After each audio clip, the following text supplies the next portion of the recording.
Sonalika DI50RX এর কাজ হচ্ছে। ডিএলএক্স মডেলের 4x4 কাজ হবে আমাদের। সামনে ডিফেন্সিয়ালরা ওয়াল সিল লিকেজ করেছে, আমরা ওয়াল সিল পাল্টাবো। কি করে ওয়াল সিল পাল্টাতে হয় বা কি করে খুলতে হয় আপনাদেরকে দেখাবো। আমাদের ভিডিও দেখতে থাকুন।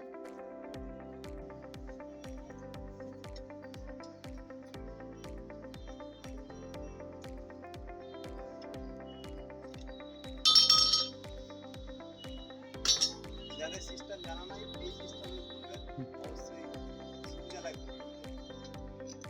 তার মধ্যে লাগিয়ে দিয়ে খুলতে সুবিধা হবে।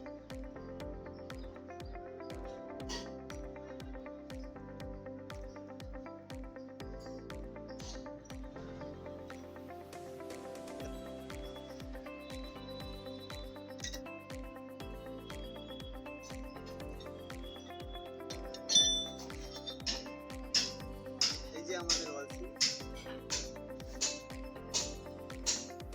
এই ওয়াল সিল দেখতে পাচ্ছেন। এই ওয়াল সিল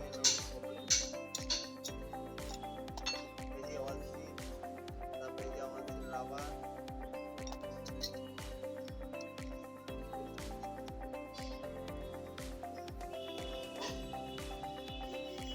বেয়ারিং সম্ভবত ভালো আছে। বেয়ারিং ভালো দেখতে পাচ্ছেন। এই যে ওয়াল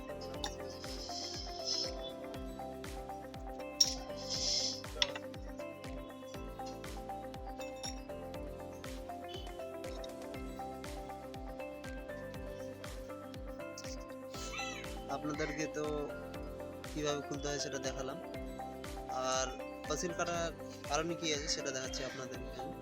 যে এই জায়গাটুকু দেখতে পাচ্ছেন, দুনিয়া নাড়া, তারপরে যে কোনো নোংরা হোক, পাটের কেঁচি হোক, জাল টাল যেই হোক, এই জায়গাটাতে কিন্তু পেঁচিয়ে গেলেই ফসিল কাটা যাবে।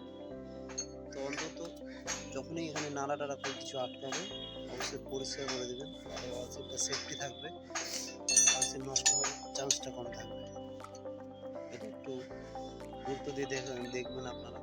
অবশ্যই আপনাদের ওয়ালসিলটার দাম ফের এক্সেস দাম, যারা কিনেছে তারা বলতে হবে দাম আছে।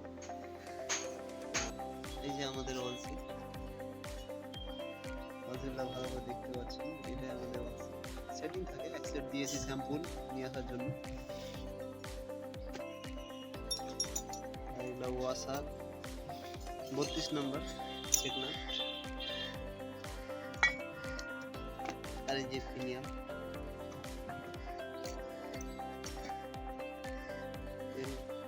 একটা ক্রাউন, ওদিকে তেল আছে। বিয়ারিংগুলো অবশ্যই ভালোই আছে। হাফসের কিন্তু এগুলো না 13 নম্বর। অবশ্যই আপনাদেরকে ভালো জিনিসই দেখাচ্ছি, নলেজ আমার যতটুকু আছে ততটুকু আপনাদেরকে বোঝানোর চেষ্টা করছি।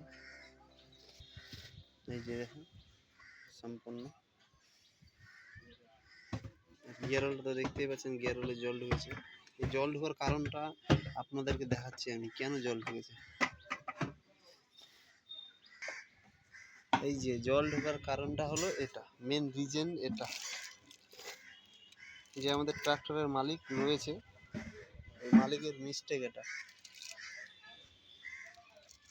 এখানে গ্যাস পাইপের মানে ডিফেন্সিয়ালের গ্যাস বাড়ানোর জন্য একটা গ্যাস টুপি থাকে, তো এসটা সিস্টেম করেছে ওই জন্য। তো এটা এসটা করেছে ঠিকই আছে, এটা এল টাইপ একটু করে দিত তাহলে অসুবিধা হতো না।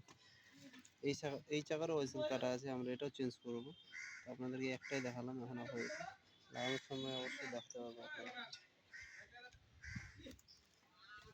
এই যে গাড়ি আমাদের সোনালিকা DLX 50 RS মডেল।